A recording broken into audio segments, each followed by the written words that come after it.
sure.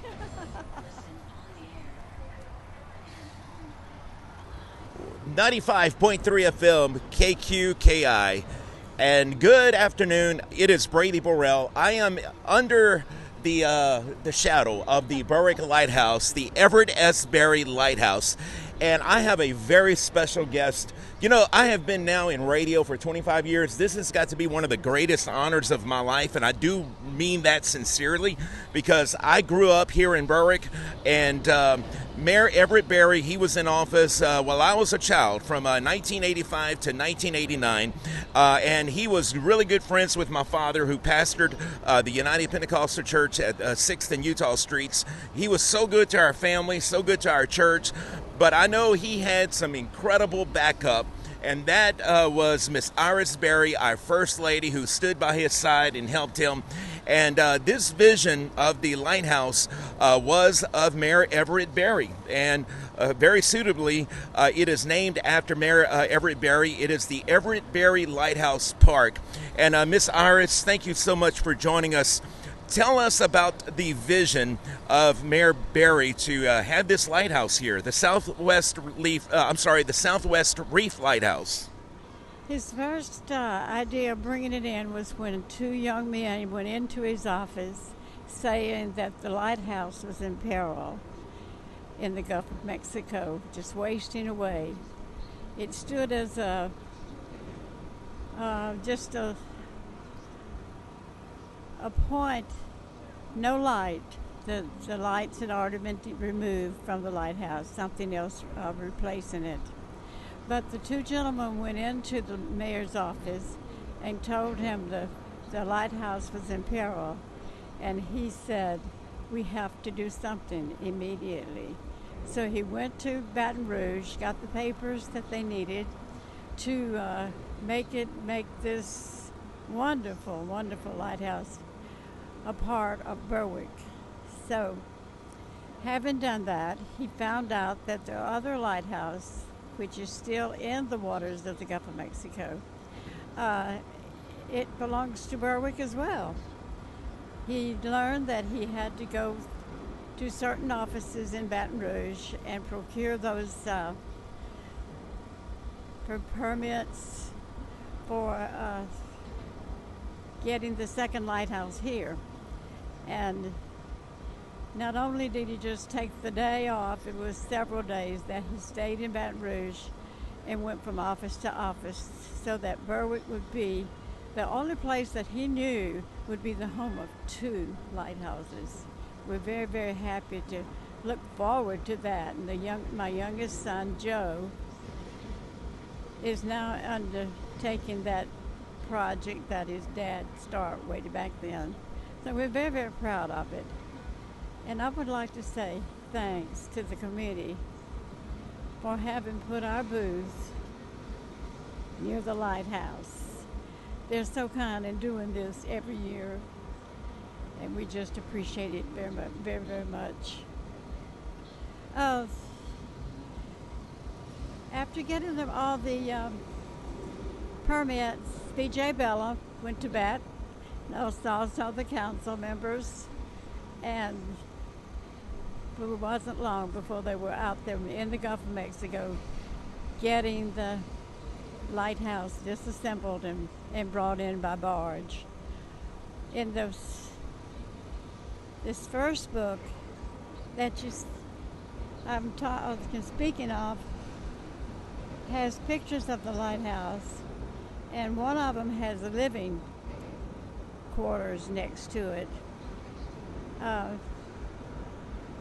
Forgive me for getting out of breath, but when you're 93, you have to push sometimes to speak, say what you want to say.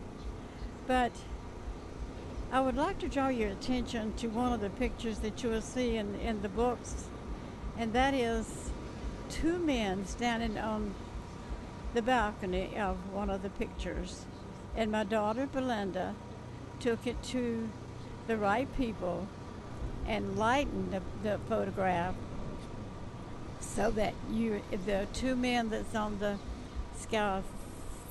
scaffolding, if that's what you please, It's lightened so that you can see the two men standing on the outside of the lighthouse. Then it's not, the two men are not shown, or you see the image of the two men on many of you won't see the two men on the balconies of the lighthouse. But my daughter took the photograph and had it lightened, which really gave more insight to what you'll see. But the living quarters were blown away, torn over, dismantled from the original lighthouse by hurricanes. And when they got to the point that they were going to move the lighthouse, they sent down equipment from Bear Brothers, which my husband was co-partners, and they also sent heavy equipment to lift it from its structure.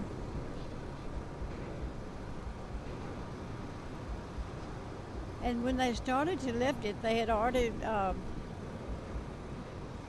dismantled it from the legs of the structure.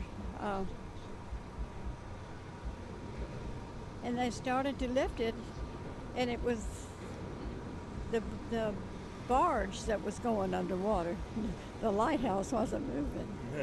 And so they had miscalculated the weight of being one kind of iron to being another kind of iron of which it's made. And when they realized this, they had to then build saddles to hold the lighthouse to the existing foundations so it wouldn't tumble off in the water.